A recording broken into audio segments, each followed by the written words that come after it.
All right, here is my Crypt dweller. I don't know if I made that name up or if that's really a thing, but for some reason I've always called it a Crypt dweller. I'm sure you guys have seen these. They were pretty popular a few years back. They're really easy to make. It's just a wiper motor that's attached here to the bottom of the spine. There's a speed controller involved as well, and there's just a piece of fishing line. It goes through a little eyelet here, connects to the back of his head. So what happens is when the wiper motor starts going in a circular movement, you get this, I'll say, the kind of free head movement out of the deal as well. He picks up his head, puts his head back down. Also with that, you know, the shoulders and, you know, the arms sort of move with it a little bit. It's really super easy to make. You let me know if you guys would ever like me to do a walkthrough or something like that for you guys. I suppose maybe after Halloween I could do something for you guys on it. I don't want to say it needs an upgrade. I did liquid latex on this for my corpsing. You can see I've mentioned before in the weather, it gets hit pretty hard with the sunlight on that side of the house. So I feel like every year I have to sort of redo the corpsing on it. I'll probably do a complete overhaul on this guy. You know, again during the off season. Maybe I'll do some videos on that for you guys. But here are those dollar store hands that I absolutely love that I put on him.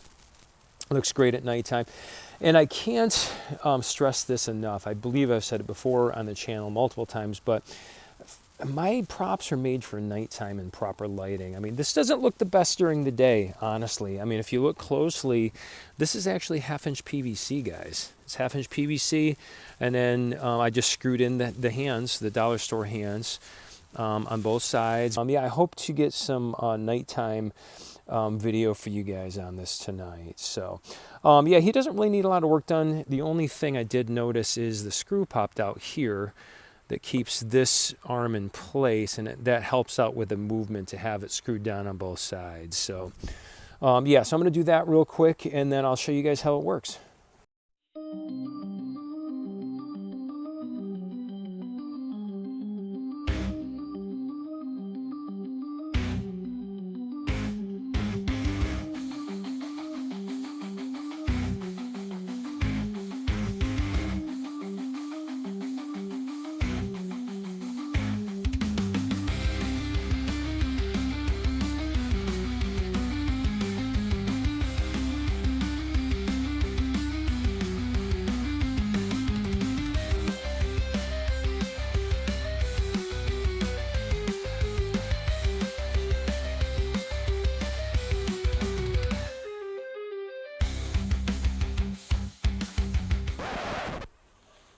Right, it's not bad. If you guys caught my skeleton corpsing video that I did a number of weeks ago, I am going to end up redoing this completely top to bottom.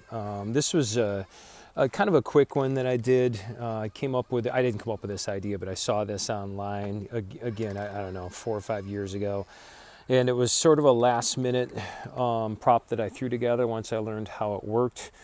So yeah, daytime, I'm not super proud of the corpsing that I used on it, but yeah, my new corpsing technique is going to look absolutely killer on this, but I'm just not going to have time between now and Halloween. So again, this looks great at nighttime in proper lighting, and I'm probably going to put this right down toward the front near where my ground breaker is. So again, I hope to get footage tonight before I release this video. And I am going to have to waterproof or weatherproof the power supply. I'm just going to put that in a gallon freezer bag, you know, tape it up really good. And same thing with the speed controller. That's here. As you can see, the way these, at least the ones that I buy, you know, they have exposed wires and things, so and we don't want to get this wet, so I'll do the same thing. I'll probably just put that in some type of Ziploc bag, tape it up. The wiper motor itself doesn't matter. I mean, those can get wet, no problem. My other ones have been wet a ton of times over the years, and I've never had an issue with those.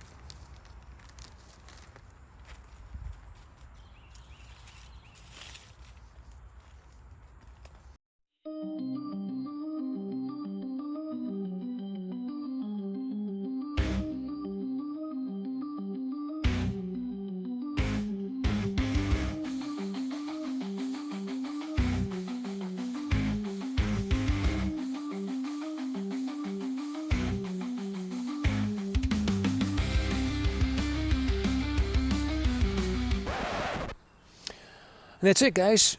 Ziploc bags. Been doing this a long time. No issues. I just tape them up. I do like, if I have a speed controller that I'm weatherproofing as well, I like to make it so I can still adjust that knob if needed, because I have run into that in the past. But yeah, it's just tape I had on hand. I tried not to use duct tape because I've tried that in the past, and again, it's in the sun. That duct tape, when it's in the real heavy heat in sunlight, it tends to almost melt and get really nasty, sticky. So painter's tape usually works good. I'm sure somebody's going to be yelling at me, no, don't do that. But yeah, I've done it this way for a long time, no issues at all. And yeah, when I bring these outside a little later, I'll probably just throw more creepy cloth over the top and some leaves, and you'll never even notice it. So yeah, awesome.